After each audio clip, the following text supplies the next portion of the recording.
entire show of Hot Topics. The fall of Matt Lauer. As more sexual misconduct allegations emerge, he's breaking his silence. Is Trump inciting hatred? The international firestorm over retweeting anti-Muslim videos, and how Sarah Sanders is defending it. Jay, Bay, and infidelity. Jay-Z opens up about what he says led him to cheat on Beyonce and how they got through it. Let's go! The View starts now with Whoopi, Sarah Haynes, Joy Behar, Sunny Hostin, and Meghan McCain.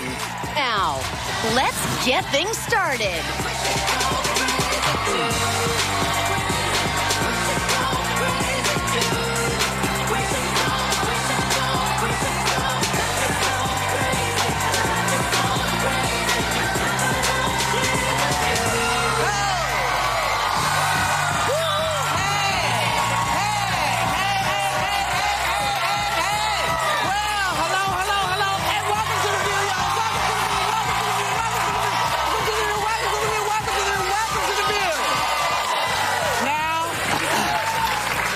As y'all know, Miss Ross was supposed to be here with us today.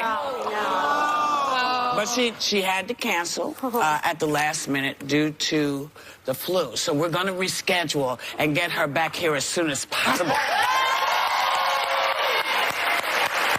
So, from that to this. As graphic new sexual misconduct allegations emerge against Matt Lauer, he released a statement saying that there are no words to express his sorrow and regret for the pain he's caused others. He notes that some of what's being said is untrue or mischaracterized, but there's enough truth here to make him feel embarrassed and ashamed. So some people are saying, well, okay, it's a good apology. Well, he's basically saying some of it happened. Yeah. So, you know, that's good enough to indict you. Yeah. I think he has to.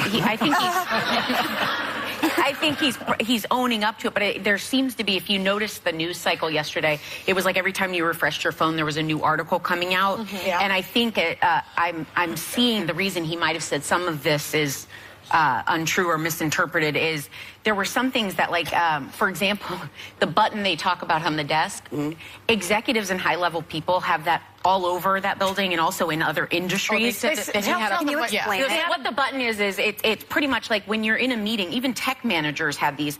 You sit across from someone and let's say there's an HR, you're having a conversation and you need it to become a closed-door meeting. You push this button that just closes the door. But it doesn't lock it. Well, I think it might be able to be, I'm not for sure, but I know the big thing for the button, the way that it was capped in this article was this button was built for Matt and all this stuff. Every executive had it, and it kept you from yelling, went to a door, come in, come in, come in, you know, like, so everyone. The allegation is that though, if a door shut behind me, if I were in an office and an executive shut the door, if it's locked or not, it would make me uncomfortable. I know in the Senate, they don't have that. The only button my father has in his office is a button to call the police if, God forbid, something happens. There's no door that opens and closes, but so they should maybe reassess that. They did have it at CNN, I'll be honest. But I think the reason is a lot of meetings, if you've ever met with executives, they have to be closed doors because the newsrooms are wide open. So a lot of meetings you had were either confidential, high level, or HR. Well, maybe they should get rid of that and have a nurse in there. But by the way, there were glass... a nurse? Like the doctor does. There were glass windows, too. So it's not like these are dark rooms where you're getting shut in. That's where I'm saying I can see details, having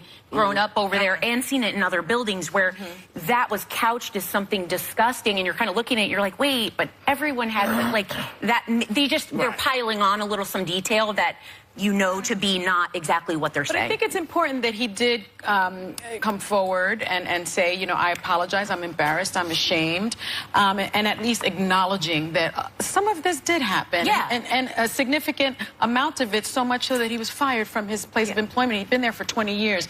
But my question is, you know, how do we go forward? Because 98% of companies have sexual harassment policies. 70% of companies have sexual harassment training.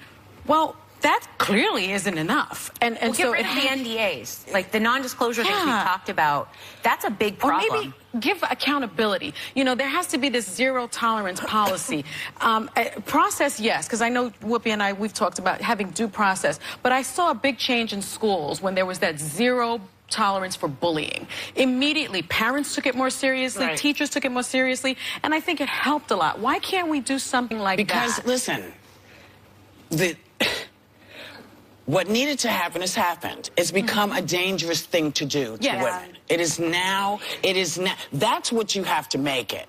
You have to make it something that could cost you your livelihood. accountability It has, because in order, I think, for women to feel like they're being heard, there has to be something that makes somebody pay attention. And we haven't had that before. So now there is this thing where, you know, people are going to err on the woman's side now. Yeah. And it could be very, very hard Yeah, for you. I agree with and that. I'm sorry. No. And that's what I think is needed.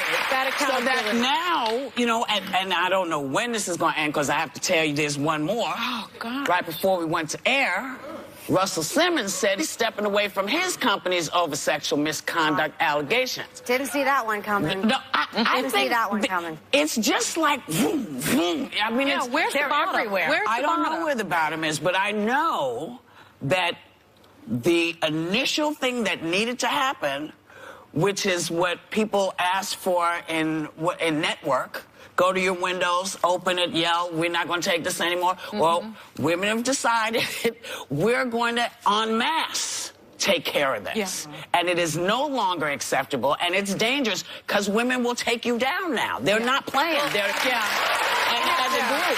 And I think the problem was always money. Companies, like we heard that one allegation, I forgot which one it was, if it was Bill O'Reilly or Roger. Bill O'Reilly, they said, someone went to HR and they said he makes too much money, kind of like that's the problem. Is that a direct quote? Do you That guys remember seems the one that... very, I mean... No. The woman was saying he makes too much money. I can never take him down. Well, that's what she He was said. called the That's 800. He was the 800-pound gorilla No, at but the this, time. this No. was a quote where Yeah, she was in an article that she said she went in Yeah. and they said he's the $50 or $50 million man or something. I saw Gretchen Carlson yesterday on CNN, and she was saying that this is a cultural revolution. I think that's what's happening right now. Let I me just agree. finish my point. I Yeah. think the point I was making was that now, whereas companies couldn't afford to lose these offenders before, they can't afford to keep them now. Can't afford to ignore it. They've made women have made it For dangerous. the time being, don't get so excited. Yeah, because I don't- But this has not Okay. happened before. No, you should be excited. I'm excited. Because I'm cautious. I went to Anita Hill. I saw what happened. Oh, listen. Things stopped. Anita Hill didn't have all the women power that women seem to have now. No, it's different. there was no support. The Me But Too. can I say one thing that sure. Joy and I will agree on? Our president is someone who's been accused of sexual assault. yeah. We're going to talk about a bunch of politicians that happens to a bunch of them on both sides. So I agree with you that Yeah. I'm also cautious because we're still electing people. We're going to talk about Roy Moore soon. Like I think in corporations, yes, but in politics, it doesn't seem to be permeating. We'll get to that. But I'm going to finish my thing, which is why I am happy about this. I am going to be excited about this because I want women to know that this is what you do. This is how you handle this. And we are here, as we said several months ago, what needed to happen was you needed something that said, ooh, I better not do that. Yeah. And this is, I mean, look, who thought Matt Lauer was going anywhere? Oh, I know. Or Bill O'Reilly. Bill O'Reilly or Be excited. Be excited as you want. Just be cautious. That's all I'm saying. I'm cautiously optimistic. Also, Gretchen That's was right. saying yesterday that the women who came out and have been subjected to this shouldn't have sacrificed their careers and should be getting jobs as well right now, which I do think these women who have come forward who are incredibly brave to do so should be given a second look at work. That's why I was saying yesterday I think Ann Curry should come back. Well, yeah, there's That's a it. lot I was of going to say that. They want to, if NBC wants to repair their image, they should put Ann Curry on the panel with Hoda and Savannah. I've been watching the three of them. Let's see how that goes. We'll see what happens. Now, politicians are taking a different approach to sexual harassment claims. Congressman John Conyers says he's not stepping down over his allegations. And here's what Senate candidate Roy Moore has to say about his accusations. Take a look. They're liberals. They don't want conservative values. They're the lesbian, gay, bisexual, transgender who want to change our culture. They're socialists who want to change our way of life, putting man above God. Oh, God, he is just... But the women that accused him of have made these allegations are straight, heterosexual. Some of them are Trump supporters. Who are the lesbians and the people he's talking about? It's the otherism you talk about, that fear-mongering of it's those evil people, the gays. But those aren't the people that are accusing him of but I think that's how you play to your base, is you're saying, because he has a very strong stance against LGBTQ, and he's compared it to bestiality. So this man has a moral, or he thinks he's standing on a moral high ground with this point. That argument that he made was so crazy. It's ridiculous. I hope people that are voting in Alabama see that for what it is. I'm going to tell you something. This guy's probably going to win. Really? Yep. What's that? My money's on him still winning. I think he's going to win. So, yes, and I will tell you that I feel the need to say this every time he's on TV. This is a Breitbart guy. He's not a conservative guy. Mitch McConnell put a whole other candidate down, went down, campaigned for him, Trump campaigned for him. This is not who Republicans wanted. This is a disaster, no matter what happens. This is not who the conservatives want. This is not anybody we know wants. He wins or loses Republicans. This is a huge problem for us. But doesn't he consider himself a Republican conservative candidate? Yeah, Breitbart does, but I don't. Yeah, but Trump is backing him because he has to. But he is now. He won't go down and campaign for him. No, but he already said, fine. Well, I don't believe the women. Yeah, you can't believe his women, and you're not going to believe his women. It's so uncomfortable for me to sit and watch that, though, because I do think there are people in the country who think that this is representative of all conservatives, of all Republicans, and he is a gross. I can't say on television because it's X-rated, but he's not what represents my party. Go ahead. Oh, just when you know how when I was making that point about Bill O'Reilly, just to clarify, it was a quote. Kristen Powers, USA Today columnist, said she complained of inappropriate comments made by Bill O'Reilly, but was told by then Fox News chief Roger Ailes there was nothing he could do about it because O'Reilly made too much money. I worked with Kristen. But what I mean is that I was quoting an exact thing that companies would tell people when they made a complaint that they made too much money. But when there is no heat under your butt, when the fire is not under your ass, you're not gonna move. You know? We'll be right back. Still ahead, dueling Kardashians. Why one of them says she wants to start carrying a gun, and who's calling for a ceasefire. Tomorrow on The View, it's the day we've all been waiting for. Friday, yes! And with Anna Navarro co-hosting, you know the topics are going to be hotter than hot. That's right! TGIF! Tomorrow on The View. When Santa...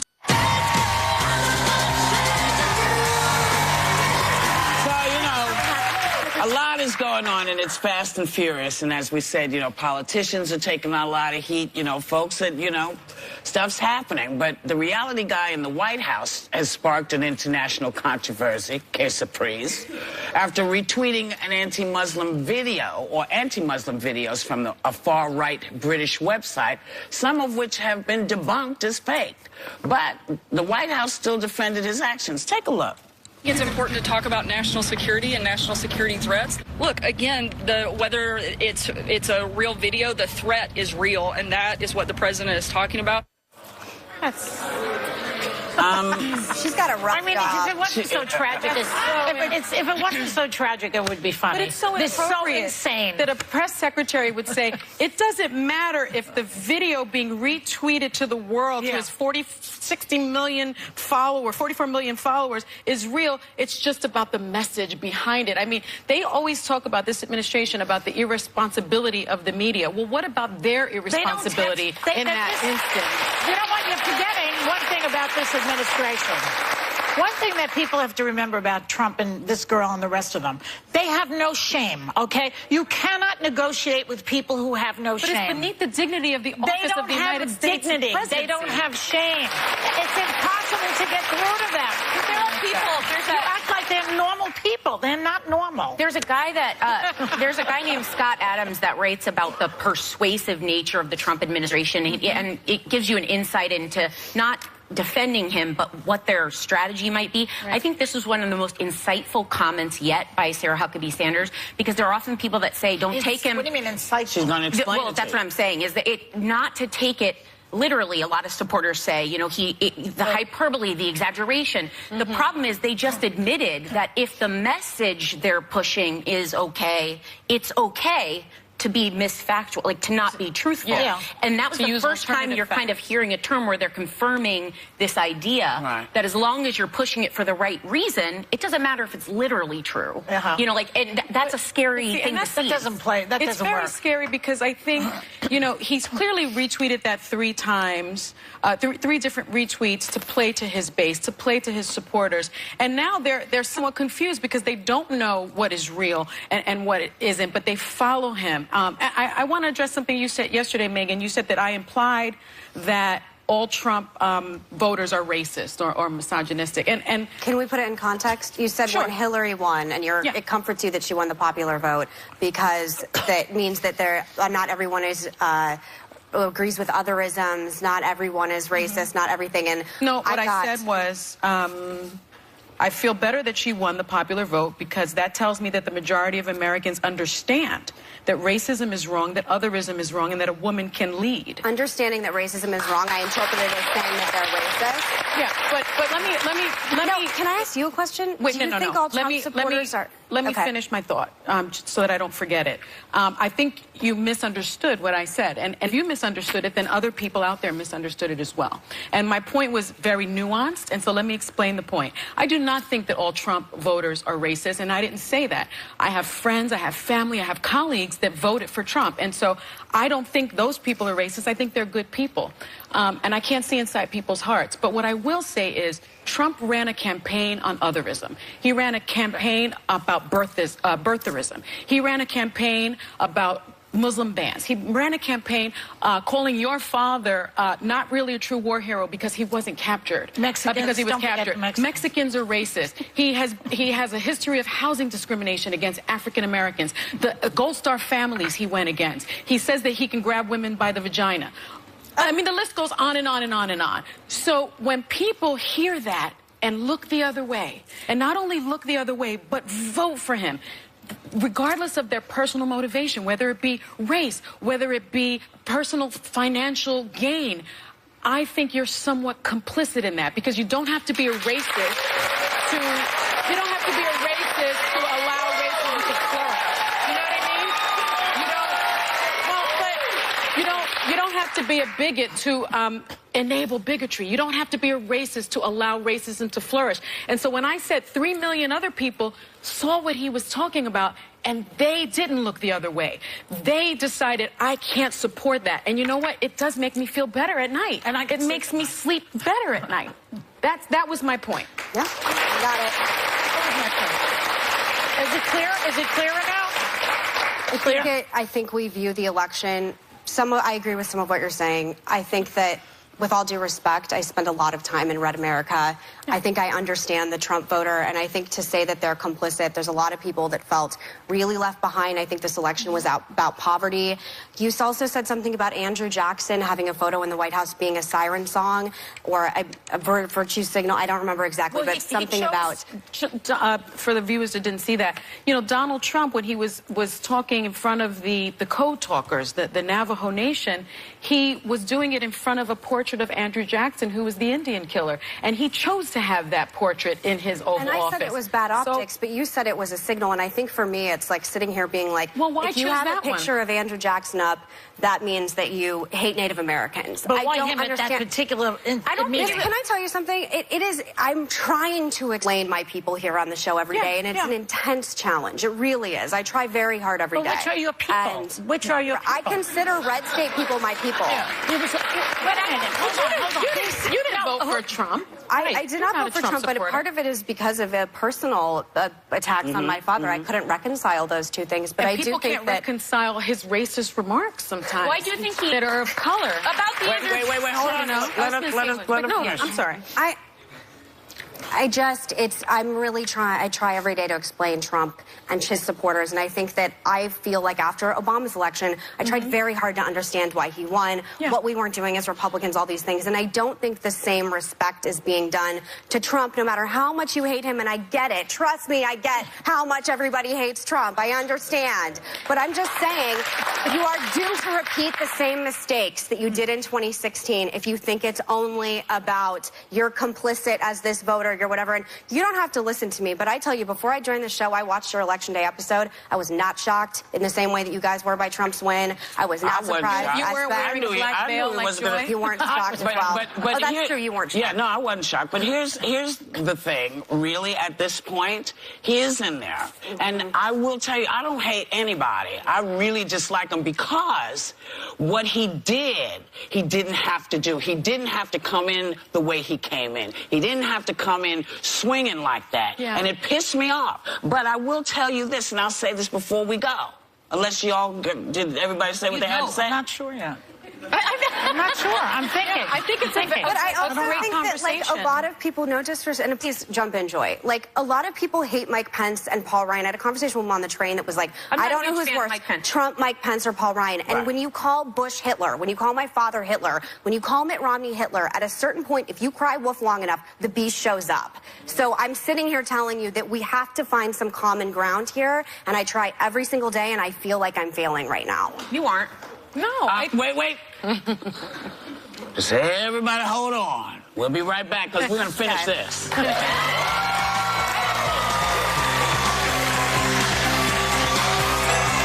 The View Store Online is one-stop shopping for everyone on your list this season. My lovely Sarah, do you know what makes a great gift for the holidays? I sure do. I got you one, too. Grab your gifts from the View Store. It's packed with mugs, merch, and a whole lot more. This is my favorite hoodie. It is so soft. It is so warm. I think it will be your favorite, too. So get your holiday shopping on now, because the View Store Online is the place to be at Christmas time. So welcome back. Before we left, Megan was saying that she really does try hard to bring a different perspective, and I have to tell you, you do. You do. And it's important for you to know because, you know, people assume that who they see is who they are. You know, I'm a person who believes in a woman's right to choose, but I also have an over and under shotgun and will take you out if you're on my property. You understand?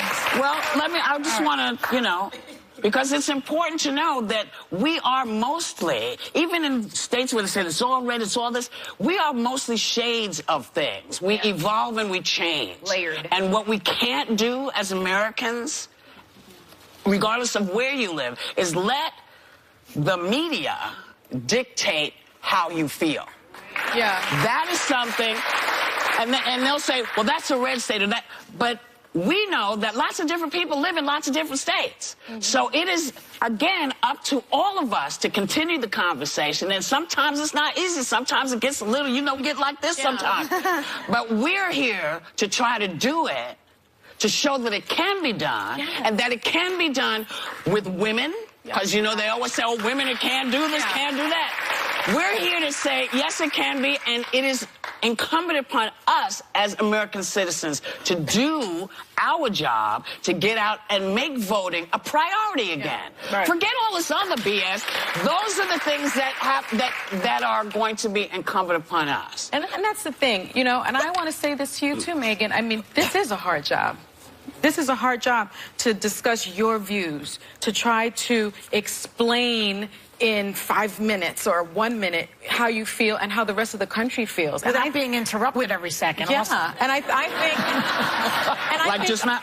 And I've told Megan off camera, this is a unique table. This is like being initiated into sorority with 20 people, right? 21 people.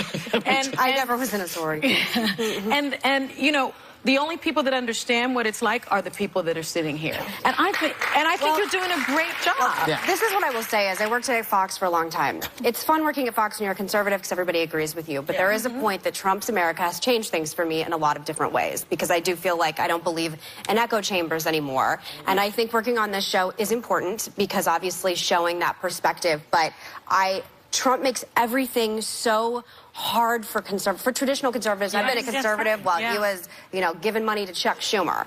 And it makes everything hard, and it's hard to watch Roy Moore because I feel like the people watching at home are like, well, she's a Republican. She must agree with pedophilia. I am a Trevor Project Award winner for my advocacy work with the LGBT community. How do you think that makes me feel? You know? I give our viewers, Megan, I give the American public more credit than that. I don't think that people think because you are a conservative Republican that you agree with everything that Trump... Well, I don't. But I give people more credit than that. I mean, people are not one-dimensional. Of course you wouldn't support that. I hope that people are better than that. Joy jump in. What? I want to hear Well, Are you doing fine? I would let her jump in, but it's the holiday season. Can you hear the bells? Can you hear the bells? That's for you. Can you guys see? Can you hear the bells? Okay. It means a lot of party planning, gift shopping, decorating, and an op-ed in the Huffington Post claims that all the holiday magic is killing women. Because we get stuck doing most of it. Yeah, that's true. We do everything. We decorate, we write, we wrap the presents, we cook the food. I'm sick of it. She's sick of it. This last Thanksgiving, I told you I had an epidural. I'm going to do that every year. I'm anesthetizing myself every year. It usually takes like 2 quarts of eggnog to get me to that point. Right. A shot in the back, I'm out. And less calories. It is a lot, though. I was telling the ladies in our Hot Topics meeting, my daughter comes to me a day or 2 ago. Why don't we ever send holiday cards out? I said, why don't we send holiday cards out? Why do we have to send holiday cards out? Because everyone sends them except for us. And I started thinking, okay, I got to get the picture together, and I got to get online, and I got to download the picture, and then I got to get the address. It's exhausting. I'm not sending out Let her do it. She'll do it. Let her do it. You got a kid, and this is what she wants. She can actually work this out and do it herself. She do the holiday cards. Well, yeah, it'd be fun for her. Well, but how is this? How is this for? Nah, I wish I could. I got to do this in the garden. I'd like to make a plea for Mrs. Claus in this season. Instead of sending letters to Santa, send them to Mrs. Claus in light of all of the things that are going on right now. That's all. But she does the work. Wow. So how's this for a great gift for the holidays? I'll give you a hint about it. It can unlock your family's past. You know, the things that even your parents and grandparents never knew about the family. And it could change the way you look at yourself. Give your loved ones the gift of the discovery with Ancestry DNA, the most popular DNA test in the world, which now covers 5 times more regions more than anyone else. So thanks to Ancestry, members of our audience are getting Ancestry DNA kits. And Ancestry.com's 6-month membership, all valued at $200. And we will be right back.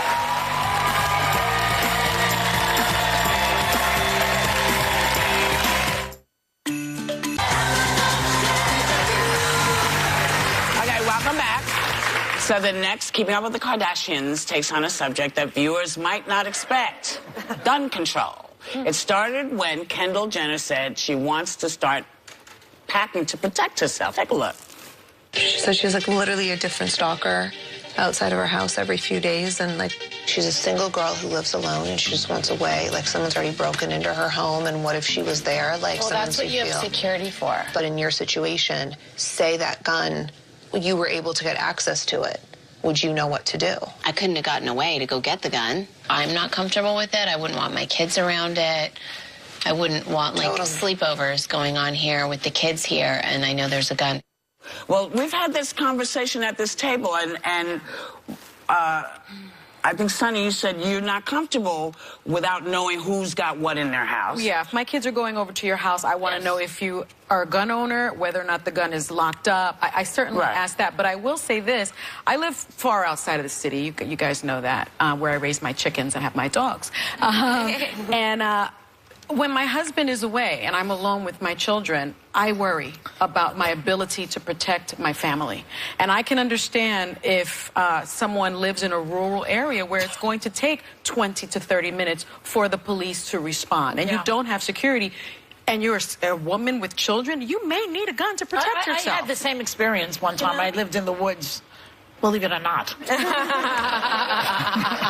And my husband, for some weird reason, the first husband, had to go to Tijuana for something. He was working on his PhD or something. And I was alone with 2 basset hounds and a baby. Yeah. And I was reading In Cold Blood. Oh, God. Oh, why did you do that? I don't know, but I was reading that. You might as well watch a scary movie while you're at it. I was reading that. I mean, I don't know. It was like about this family in the woods that gets killed by these crazy people. Yes. And it's like, I was like trying to like work it through or something, you know, some craziness in my head.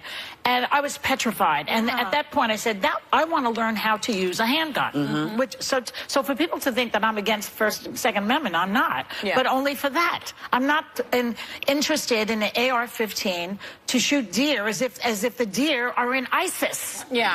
Okay? But the handgun that would be locked away for my use to protect myself and my basset hounds and my baby, I believe in that. I can Well, understand also, that. someone like Kendall, you see that people are famous. The stalkers are a big issue. And over the years, we've heard of these people that get through and kill people. And she lives alone. Like, I think the big thing is just like the idea of a stalker coming around your house or being in your house, like I can totally see why she'd want to. Well, there are alarms, you know, that you have an alarm in the house, sometimes, but one of the things that happens, you know, is, and I can tell you this from experience, people cut alarms. Yeah. They can cut your wires. They sure can. It's not, I mean, it's a whole thing. Look, I'm a gun owner, you're a gun owner. I think responsible gun owners don't mind if you check into their past, because they want you to know they know what they're doing. They don't mind going to get done. They don't mind. And so I think when people educate themselves about guns and how to protect yourself, I get that. We all get that. But I think it's interesting that this discussion is happening even with them. Because for years and years and years, you know, I always thought they were surrounded by bodyguards.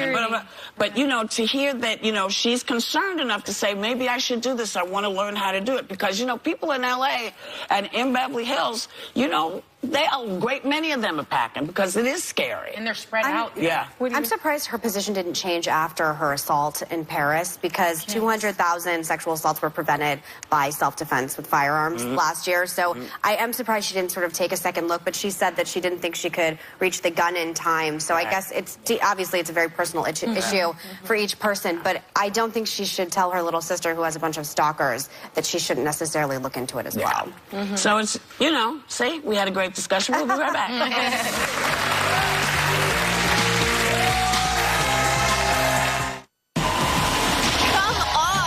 on! You know this is the only place in daytime dishing out the hottest topics. Give me some credit. I'm a tough chick. This is why you need women running the world. People want change. You're right. You're right. Oh, joy! That went too far, I guess. So grab your phone and join the conversation. I'd love to see that. And don't miss The View on ABC.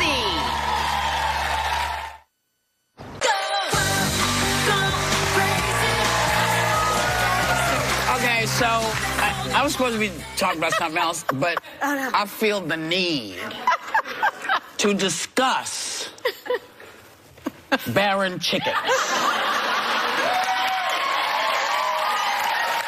Because apparently Sonny has the only set of chickens that are refusing to lay an egg. It's so crazy. They just, she walks by, they go, Yeah, they're barren. She's worried about what she's feeding them, if they're too fat, if they're too skinny. Then look she like was talking turkeys, they're about so big. Remember when you were talking about your friends and I walked in and you were like, okay, so what I think I'm going to do is bring someone that's carrying an egg, and they'll be like, well, she has an egg. And I was like, wait, that's the solution. That's my solution. I'm going to get a laying hen so that she can show the other hens what's going on. Don't you have laying hens? I have 3, but they're not laying anything. You just said, though, that they Maybe they need to get... Never mind. Go ahead. Maybe somebody told me that they may be stressed. Yes. That they're stressed. You think? Because I'm checking on them all the time. This is Sonny. I'm sorry. Go ahead, baby. I was going to say, it sounds like they're obese. She said No, they're this obese. is what she does. Like This is what she does outside the thing. I do. I keep on walking back and forth. I'm like, where are the eggs? And when you listen really close, the chickens are like, is she still out there? And the other was like, We just did. My friend Kendra says to me, she lives in Canada. She's like, all of our chickens are laying eggs. And she goes, your chicken coop is too small. They need a chicken run. So my husband and Kendra and Marvin get together Thanksgiving weekend and build this huge chicken run. Chickens are running all around, no eggs. Maybe they have stage fright because you're always watching them. It's like going into a stall with others If anyone has suggestions, please tweet me or something. Get some new chickens.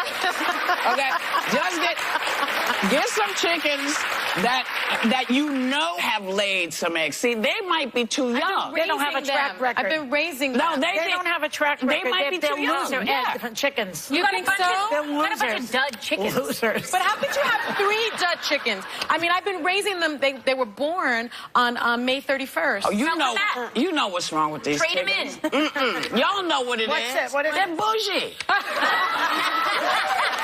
These are bougie chickens. These chickens are like, no, Miss Thing, I'm not laying jack. Nothing. I'm not laying nothing And they for you. they do look at me when I come out. Because they're setting you up. They set you up. They chunked you. They did. Chunk chicken. We'll be right back.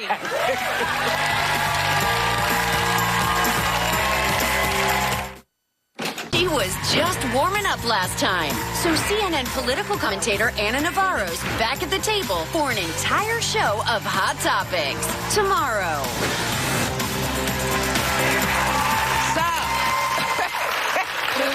Thanks for watching. Thank you all for coming. And if you have any suggestions on what to do to get a hen to lay an egg, let us know. And take a little time to enjoy the view.